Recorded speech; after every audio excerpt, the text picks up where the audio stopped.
வணக்கம், இது உங்கள் தினக்கதிர். சனிக்கிழமை நடைபெற்ற 3 மணி நேர ஆன்லைன் கூட்டத்தில் திமுக தலைவரும் முதலமைச்சருமான மு.க. ஸ்டாலின் 2026 தேர்தலுக்கு முன்னதாக கட்சியின் டிஜிட்டல் இருப்பை வலுப்படுத்துவதன் முக்கியத்துவத்தை வலியுறுத்தினார்.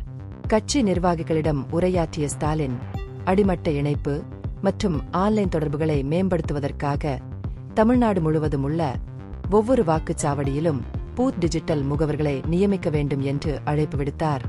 இந்த மெய்நிகர் கூட்டத்தில் மாவட்ட செயலாளர்கள், எம்எல்ஏக்கள், எம்பிக்கள் மற்றும் கட்சியின் 234 தொகுதி பார்வையாளர்கள் கலந்து கொண்டனர்.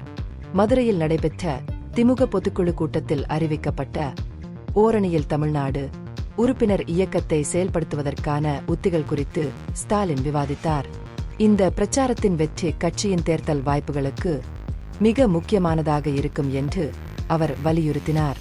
உறுப்பினர் சேர்க்கை பணியில் இளைஞர் அணி உறுதியுடன் ஈடுபடும் என்று துணை முதலமைச்சரும் இளைஞர் அணி செயலாளருமான உதயநிதி ஸ்டாலின் உறுதியளித்தார்.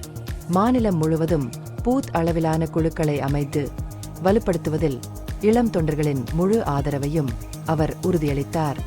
இந்த கூட்டத்தின் போது கட்சி உறுப்பினர்கள் வாக்காளர்களுடன் நெருக்கமாக பழக வேண்டும் என்றும் ஒவ்வொரு வீட்டிலும் அரசாங்க நலத்திட்டங்களின் பயனாளிகள் குறைந்தபட்சம் ஒருவராக இருக்க வாய்ப்புள்ளது என்பதையும் எடுத்துரைத்தார். பூத் கமிட்டி உறுப்பினர்கள் அத்தகைய குடும்பங்களுடன் இணைந்து அர்த்தமுள்ள வாக்காளர் தொடர்புகளை உறுதி செய்ய வேண்டும் என்றும் அவர் வலியுறுத்தினார். ஸ்டாலின் ஒரு லட்சிய இலக்கையும் நிர்ணயித்தார். ஒவ்வொரு பூத்திலும் குறைந்தது 30% வாக்காளர்களை கட்சி உறுப்பினர்களாகச் சேர்ப்பது.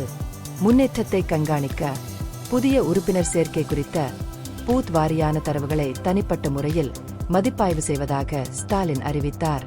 இந்த இயக்கம் வெறும் சம்பிரதாயமாக குறைக்கப்படக்கூடாது, மாறாக நேர்மையுடனும் மூலோபாய ரீதியாகவும் தொடரப்பட வேண்டும் என்று அவர் தெளிவுபடுத்தினார்.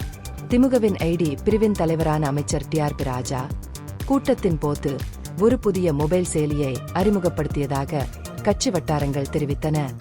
இந்த செயலி பூத் டிஜிட்டல் முகவர்கள் கள அளவிலான செயல்பாடுகள் குறித்த புதுப்பிப்புகளை பதிவு செய்யவும் ஈடுபாட்டு அளவீடுகளை கண்காணிக்கவும் அனுமதிக்கும். கூட்டத்தை தொடர்ந்து ஸ்டாலின் எக்ஸ் தளத்தில் பதிவிட்டு, கலாம் 2026 பிரச்சாரம் அதிகாரப்பூர்வமாக தொடங்கிவிட்டது என்றும் தீர்க்கமான வெற்றியை பெறுவதற்கான அவர்களின் பணியில் கட்சி தொண்டர்கள் வெற்றி பெற வாழ்த்துவதாகவும் கூறினார். இந்த பகுப்பாய்வு நுண்ணறிவுள்ளதாக கண்டால் முக்கியமான அரசியல் முன்னேற்றங்கள் குறித்த கூடுதல் புதுப்பிப்புகளுக்கு லைக் செய்யவும், ஷேர் செய்யவும், சப்ஸ்கிரைப் செய்யவும். இது உங்கள் தினக்கதிர். நன்றி.